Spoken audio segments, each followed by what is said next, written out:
Well, welcome everyone to Writer's Talk, a poetry and prose reading with Kris Bigalk and Amy Margolis. Amy's going to go first, and Amy, I just read this bio that I have. Amy Margolis is the longtime director of the Iowa Summer Writing Festival at the University of Iowa.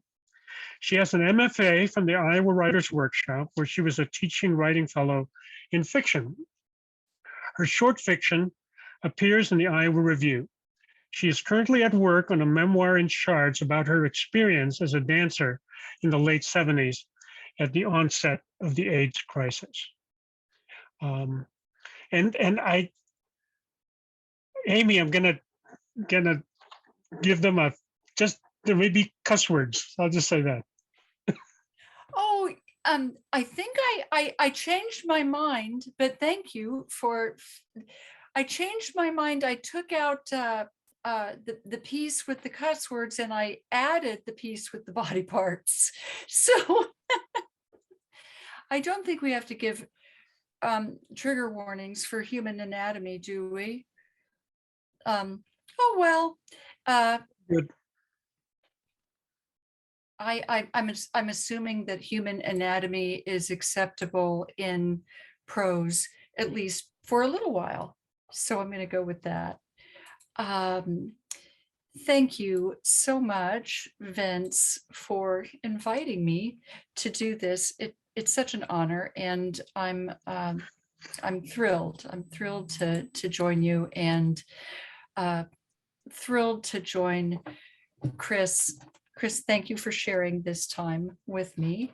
And thank you to the University of Northern Iowa Department of Languages and Literatures for sponsoring this reading and other readings like it. We know as writers that resources are scarce at institutions, and especially in these times, we as writers and readers so appreciate and recognize the extension of those resources to gatherings like this one. Thank you very much. I'm going to read two very short pieces and one slightly longer piece from a narrative called 1978 that I think of as a memoir in shards.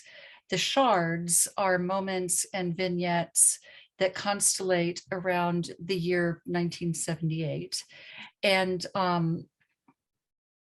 before I go any deeper into this material, I have to recognize and thank Marilyn Abelskov, who gave me kind of on a piece of paper in the cottage one afternoon. The cottage was a cafe here on Lynn Street. Over a cup of coffee, the shape of this narrative, and essentially gave me a portal to my writing. She did it when she slid a piece of paper across the table with 1978 written on it and nothing else. And she said, "Write around this, just write around it." I had already accumulated some pieces, some shards that I didn't know what to do with. And Marilyn said, "This is your gravitational center. This is your anchor." So I don't do anything in 1978 without thanking Marilyn Abelskov. So the moments and vignettes again constellate around that year. And that year was the year I moved from my childhood city, Kansas City, to New York City to begin my formal training as a dancer. So that's all you need to know. The piece I'll start with describes a photograph. So it's a moment in time. Insurance, Kansas City, 1978. In the photo, my father and I sit at the dining room table. a repurposed card table that belonged to crazy Aunt Pearl in her apartment on the Country Club Plaza. I'm 17. My father is 61. We are a long people, and in Aunt Pearl's low, spindly card table chairs, my father's torso is colossal. It might be the Belvedere torso, if the Belvedere torso wore a herringbone sports jacket and had a head. In our house, everything is out of scale. The palatial valanced drapes are too heavy for the room. Aunt Pearl's enormous Baroque break front occupies nearly an entire wall. It's 1978. I'm wearing a long-sleeved black leotard and Lee jeans and platform sandals with nude knee-high nylons. A suffusion of eerie light, the kind of light spaceships arrive in, softens the edges of my bony frame. It's possible I'm dematerializing. On the wall, between the palatial drapes and the enormous break front, hangs the sand cast sculpture my Uncle Harry made of the tablets Moses brought down from Sinai. The crooked tablets lean in with valor, ready to be hurled. Today, I leave this place and fly to New York City with a suitcase full of leotards and tights to my older sister, an actress, a shattering beauty I barely know, and to Hell's Kitchen, my new neighborhood, and to the Martha Graham School of Contemporary Dance, and to the men who will teach me how to be a woman. Across the table, my father instructs me in the ways of health insurance in case I crack my head. He turns the pages of a fat booklet that is my personal policy. Between us, the tall tapers my parents are too anxious to light steady themselves in their miniature holders. My father looks over his reading glasses, which he calls his half-asses, and says, "Don't crack your head." In the corner, a crushed laundry basket piled high with sheets is about to erupt.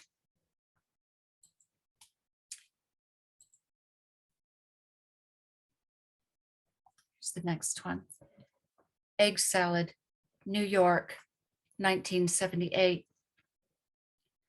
We decided we'd make egg salad. It required all three of us, Paul and Jeffrey, giants both, with prodigious appetites, and me, a line drawing of a girl with turned out feet and a bun so taut and so trained, my hairline strained to hold fast to my face. At 17, it already receded to my ears. I didn't know how to roast a chicken even, nor had I learned in the sure, sinister style of Betty Crocker how to make an egg behave. I didn't cook. I barely ate, less still in the company of men. There was much I didn't do in the company of men. It didn't matter how gay they were. What came first, the chicken or the egg? Paul said, "We'll add a little mustard. A little mustard gives it a flavor." "I'd like to try Sister's version tonight, thank you," Jeffrey said. Jeffrey had had an audition that afternoon for a commercial, something humiliating, bodily. Already he guessed he wouldn't get a call back. Jeffrey was a dear, a great big lovey, but he could turn on a dime like a husband. What did I know of husbands? I knew this much. They could turn on a dime. I prefer to have the egg salad, little sister's way. Paul shrank with a minuscule grief. He was easy to wound. It was easy to see exactly where, usually at the base of his broad, bony sternum, 2 fingers above his xiphoid process, where you would sink the heel of your hand to revive him. Paul was long and lean and attenuated, like a dying note. God, I'm suggesting a little mustard for a flavor merely, he said. But if it hurts you, if it causes you some sort of injury, well, banish the thought. Paul returned the yellow tin of dry mustard to the cupboard. I was rather hoping to get a closer look at it, this mustard that had a life beyond the refrigerator door. Paul was my first Canadian, and I was curious to know what other new shapes his condiments might take. I wanted some time in that spice cabinet. Paul instructed me, Jeffrey's a delicate flower in the flavor department, darling. He's highly olfactory. I took note of this fact regarding Jeffrey. I asked Paul to spell olfactory, please, and he did, slowly and distinctly, while I copied it out on the inside of my forearm. I would look it up when I got back to our apartment, my sister's and mine. What's your secret, hon? Paul asked. What do you like to use in your egg salad? Probably he sensed I was stricken by the question. Beyond the obvious, egg salad might be comprised of just about anything. Upon reflection, it really did seem kind of miraculous. How did it arrive at that consistency, even? It was nothing like an egg, nothing like a salad. I stood in Paul and Jeffrey's kitchen, noodling this mystery until Paul took my elbow and walked me to the refrigerator. We perused its contents arm in arm. Pickles? I hazarded. Splendid, Paul said. It was the year my whole life started.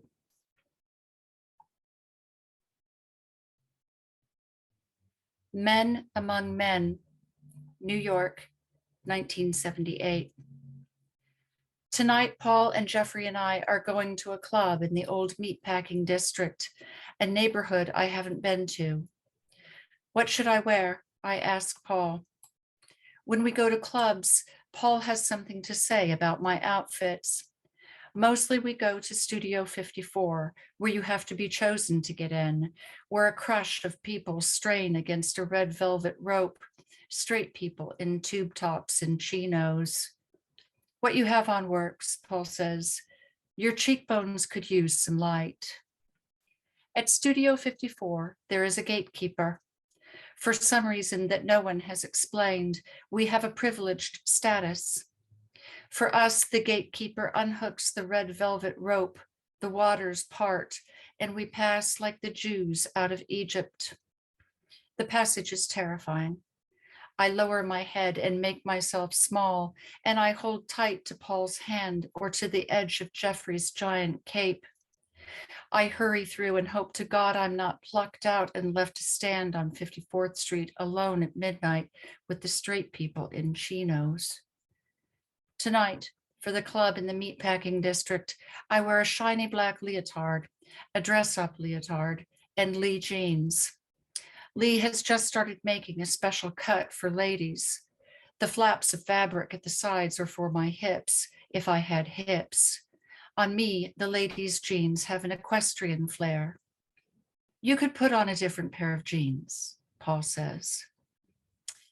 The meatpacking district is in an abandoned civilization in the teeming city. We get in a cab and Jeffrey gives the driver directions, but it's as if he says, take us to nowhere, and the driver knows exactly where nowhere is. In New York, I am always afraid, but never with Paul and Jeffrey. Paul and Jeffrey are men, especially Jeffrey.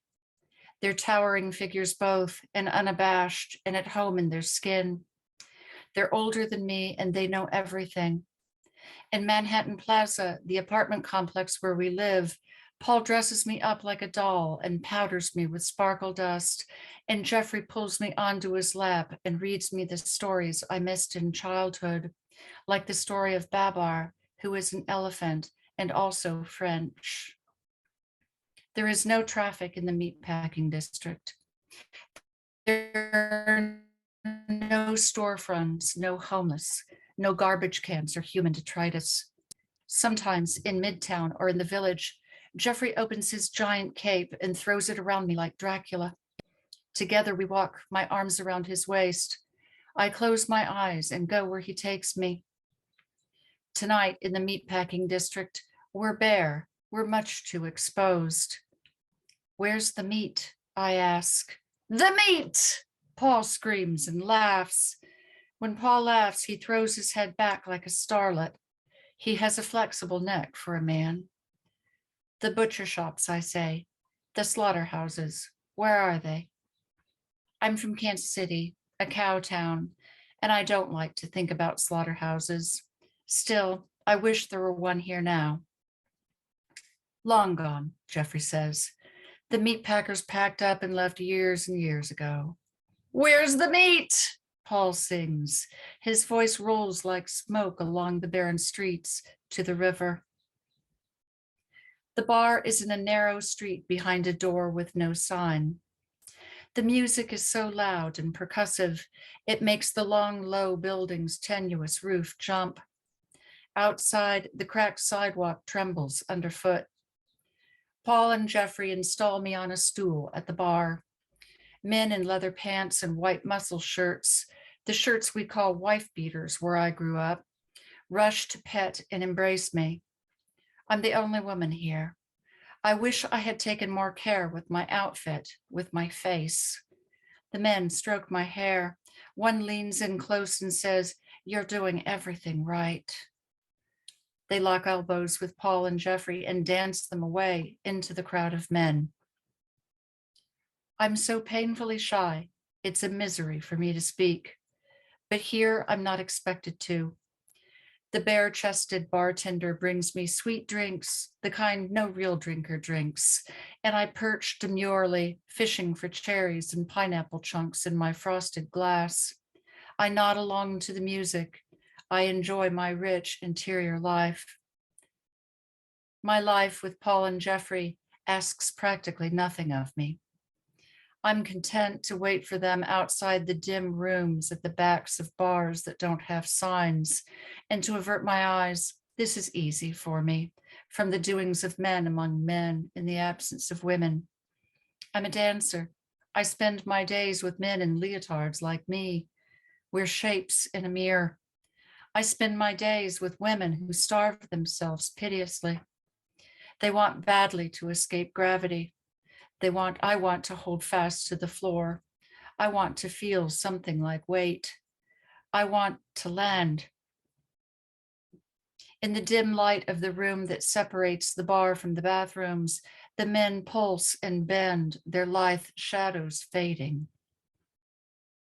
I am the only lady in the ladies' room. The ladies' room is full of men. Men making out against the walls, at the sinks, in the stalls.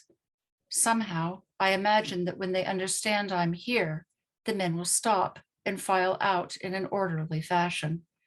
They'll wash their hands first, of course. This isn't what happens. I bend down and look under the stalls, hoping for one without feet. There are so many feet, facing every which way, some in odd numbers. That one cookie, one of the men says, pointing to the last stall. I enter the stall and lock the door. I take stock. I cannot urinate in a room full of men. This is a fact. This is a hard truth. I hang my purse on the hook on the stall door and walk out. Excuse me, I say. Pardon me, please, I say, and I turn on every faucet at every sink. I return to my stall and get to work. I should not have worn a leotard to a bar in the meatpacking district. On the toilet, the gush of water from so many faucets softens the sounds the men make with one another. I'm peaceful enough now and pleased with myself for my easiness in a bathroom full of men. Here I am, I think, in a bathroom full of men, going to the bathroom. From a hole in the stall wall between me and my neighbor, near the toilet paper holder, an engorged penis advances. It stops, and the garish fluorescent bathroom light, it's unmistakable, also impossible. It's the color of a new brick. It's mapped with fat blue veins. It has the merest bend toward me. I study it, the errant penis. It throbs with life. If I were a mother, I'd wrap it in soft cloths and place it in a basket among the bulrushes and float it down the river to safety like baby Moses. But I'm not a mother. I'm barely a woman. This is what I'm here to learn. This is what I hope Paul and Jeffrey will somehow teach me. Teach me how to be a woman in a body. I take a length of toilet paper and drape it over the penis. I'm at a loss for a social convention in this particular situation. I'm sure there's something one does in this instance, but I understand I'm not the one to do it. The penis is not intended for me. Because it's never inappropriate to say thank you, I say it. Thank you, I say. Through the hole the penis leaves behind, the swish of coarse denim, a metal belt buckle, a shoe dropped to the floor and dropped again. My neighbor is putting himself together in such a hurry, he's lost his balance. He careens from wall to wall. I cover the hole with my palm. Shh, I want to whisper. I'm not the authorities. I'm not the Gestapo. In my mind, I'm Anne Frank, and my anonymous neighbor is also Anne Frank. We must stay perfectly still. But I say nothing. I understand that it's a kindness to say nothing. It's a kindness to flush the toilet and upset this silence. It's a kindness to let the anonymous man anonymously take his leave of me. This is the first goodbye. That's the end of my writing part. And I just want to share with you the, because I can, because Zoom allows me to do this, I want to share with you the photograph that the first little piece, describes.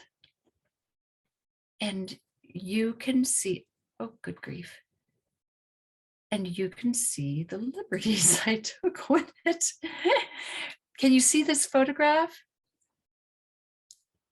Yeah. I hope you can't see all this other garbage on my screen, but that's the photograph. That's my dad. So, thank you.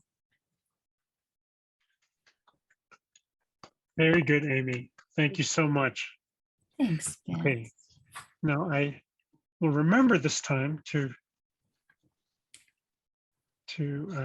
maybe. All right. There I am. I forgot to do this with the first with the first introduction. Okay, so now we move on to a poetry reading by Kris Bigalk. She is a writer and professor based in Minneapolis. Her poetry books, Enough from 2019 and Repeat the Flesh and Numbers from 2012, were published by NYQ Books. She founded and now directs the groundbreaking AFA in creative writing program at Normandale Community College. She was awarded a campus nomination for the Minnesota State Colleges and University's Board of Trustees Excellence in Teaching Award for her work with that program. All right. I didn't do a very good job reading that. All right. So here we go. Let me.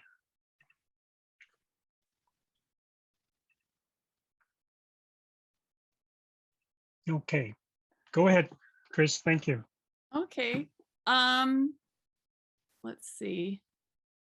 I still see you, Vince, but I think that maybe it's just my view. So anyway, thank you so much for hosting us here in this reading series event.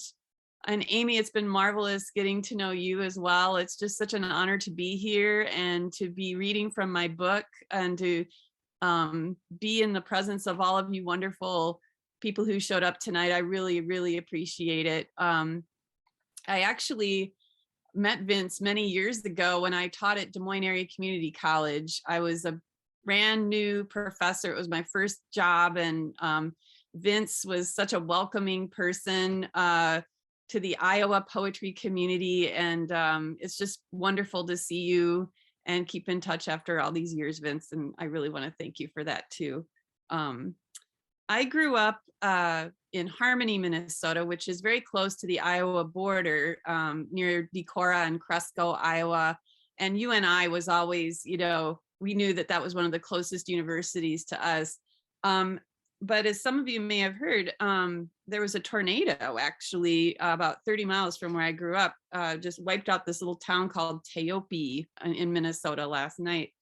One of the things that I adored about growing up in that area was the driftless zone, is what we call it, the driftless area with the rolling hills and the beautiful landscapes. And it's so not like the rest of Minnesota.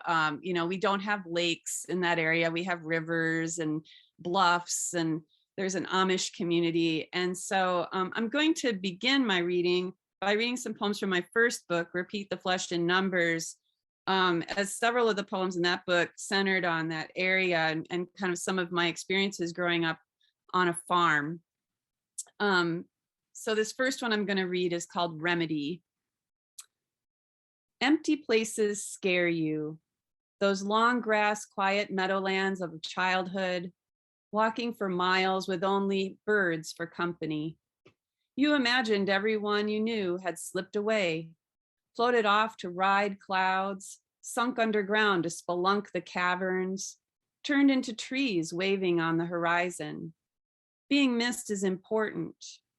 Being that thought on someone's mind that hangs on like a cockleburr, impossible to fully remove. Always some little fuzz or claw to remind, frustrate, accept, or reject.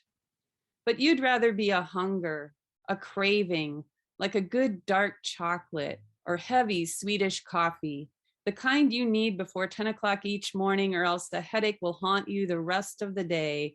Yes, you want to be the remedy before the symptom, the warm blanket at the foot of the bed, the reflection of all who love you, perfect versions of themselves shining in your eyes.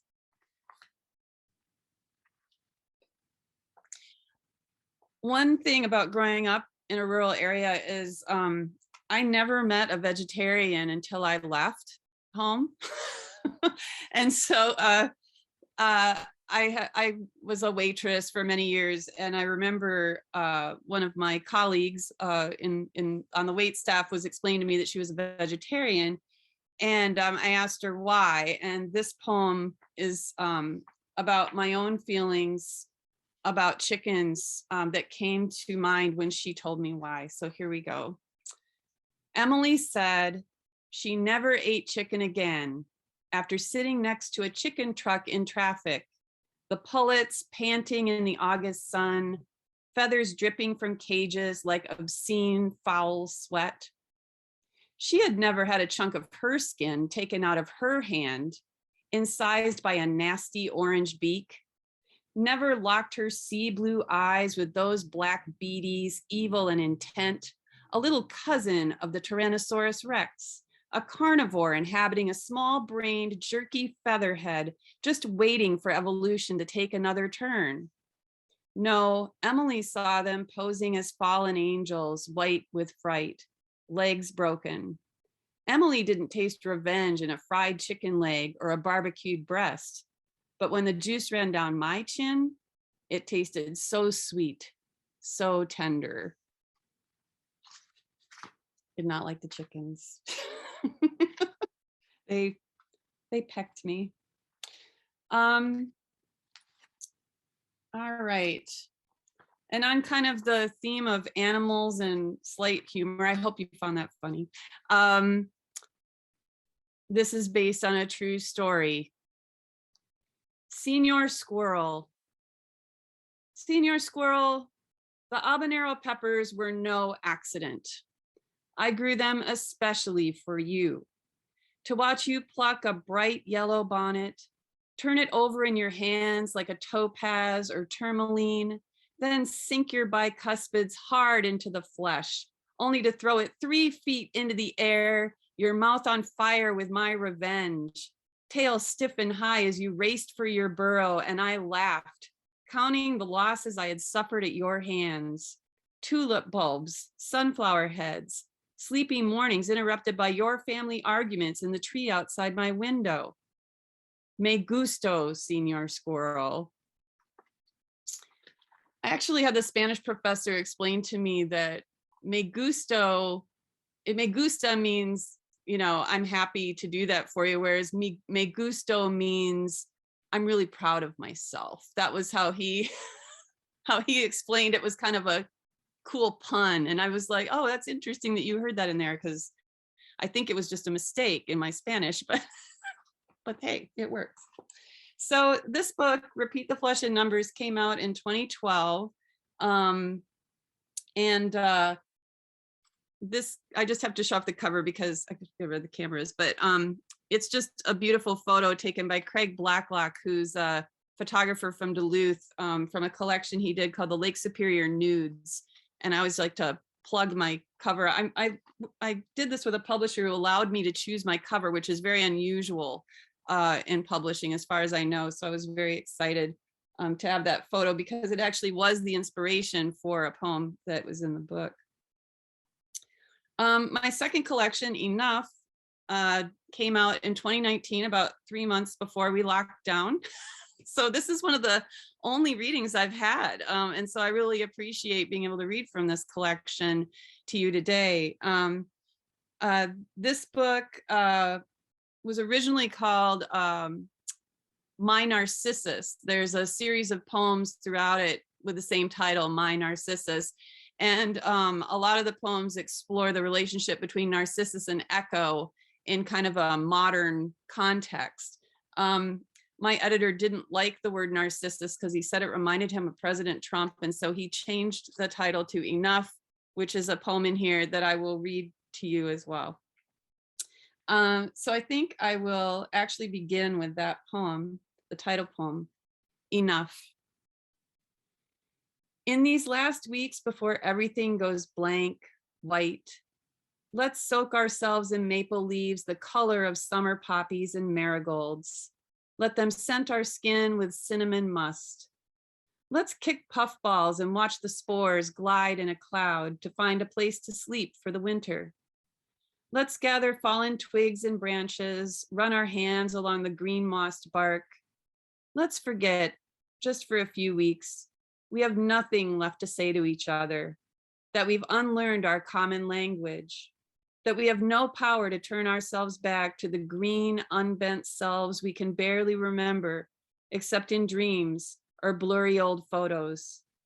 For now, close your eyes, let the cold wind wash over your bare head, and just hold my hand.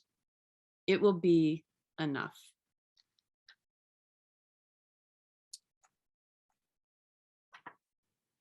I have 2 springtime poems to read, because I always am a big believer in reflecting the actual, it's hard to reflect the actual weather, let's face it. You guys just had a real doozy as well. So I don't have a storm poem, but I have a couple of poems set about this time of year.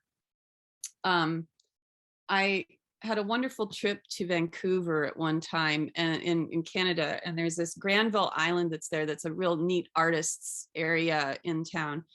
And this poem is called Walking with You on Granville Island. The cherry trees shed their sweet scent in the mist. Pink edge petals stuck to our shoes like bits of colored paper. We walked slowly, sipping black coffee. The sun seemed caught behind a cloud curtain, making the light seem rare, opaque. In a shop window, a painting of 2 figures in vague silhouette, an orange sun shining between their shoulders. It reminded us of ourselves, so we bought it, a conception, a birth announcement with no names, its rough edge strokes and eyeless figures, the absence of expectations. As we crossed the bridge back to the mainland, watch the waves billow under our feet. How good it felt to put my cold hand in your back pocket, have it feel so warm, so perfectly in place. If any of you have been to Minneapolis, you probably have heard about Minnehaha Creek, and we also have a neighborhood called Minnehaha, and there's streets named after Hiawatha and all of those. Actually, I live on a street named after the poet Ralph Waldo Emerson. So there's a whole Poet Street neighborhood here. I love going to Minnehaha Creek, and this poem was written about Minnehaha Creek. On Minnehaha Creek in May, when the willows are so new, they glow golden, letting their hair down as they bend to the rocky creek, lower their limbs into the water, whirling in spiral ecstasy. This is the day when each sidestep second raises another gnat from the mud, when each sun-soaked minute sears itself into the rhododendron buds, when each drifting hour brings us a little closer to the sunset, to the melting moment when we press our bodies together, warm against the dewfall. As night rises, the gnats settle, and the willows instead bends towards us, listening. Okay.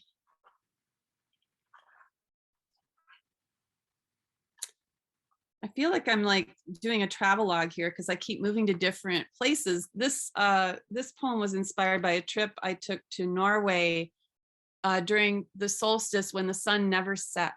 And I spent time in two different places over 2 different days right around that time, in Trondheim and Uppsala. Well, Trondheim's in Norway, Uppsala's in Sweden. The speed of light. In Trondheim, the light spoke. The light lined the streets like white fox fur. The light soaked through the red-stained glass into the caverned cathedral, as it had for 1,000 years. Light fingered the edges of evening as if hemming a nightgown, never quite letting go.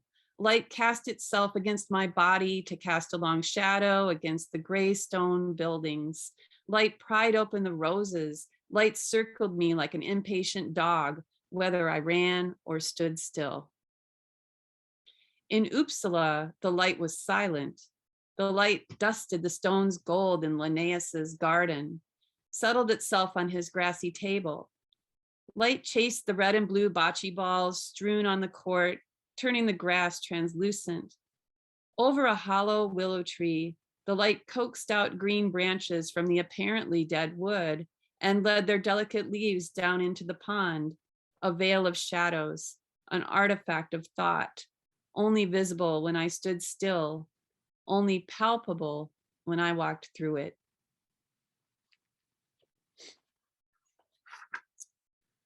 Okay, just a couple more. I'll read one of the My Narcissus poems, since I told you about it. It would be totally unfair if I didn't. My Narcissus. My Narcissus was a gift, a raw, round heart encased in paper brown skin that flaked off in my hands. He slept in my palm, nestled into the dark space as my thumb closed around him. After I put him into his bed, covered with cold earth, I waited, and he opened his fist, reached up through the soil with his 3-fingered hand. You know the rest of the story, how he became lost in himself, drowned in his idea of himself. All that's left now is his withered body, cut off, turning to dirt, the snow slowly burying him. But I have his heart, the one I loved first, and it beats underground.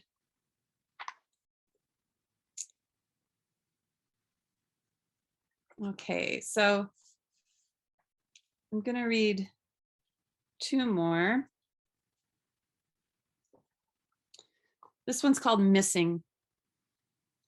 Long gone belonging, a silver earring, loop hooked around itself, fashioned after its twin, or maybe before, longing so long it curved to meet itself so the longing would stop or be infinite, dispersed through itself like blood inside the fascia of a wire, electricity feeding itself instead of sparking at either end.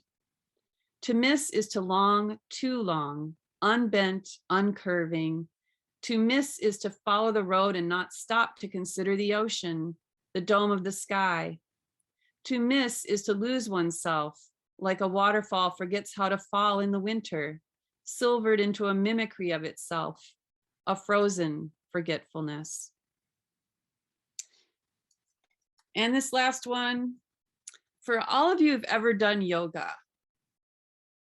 my pose that I've never really mastered is the crow pose. And so I decided I'd write a poem about the crow pose. After balance is lost, the limbs tumble, push into the floor, the solid flatness cold against the rounded muscles of calf, of forearm. Crow, how do you tip into the perfection of strength and humor, dipping your beak to the water, then lifting your throat as it washes down into you, turning your body to black rivulets, feathers catching the sunlight, black and blue. Turn over the glitter of coins, the foil of thoughts unresolvable. Let me balance on my three-pronged foot, crow. Let me learn to fly while facing down the earth. Thank you.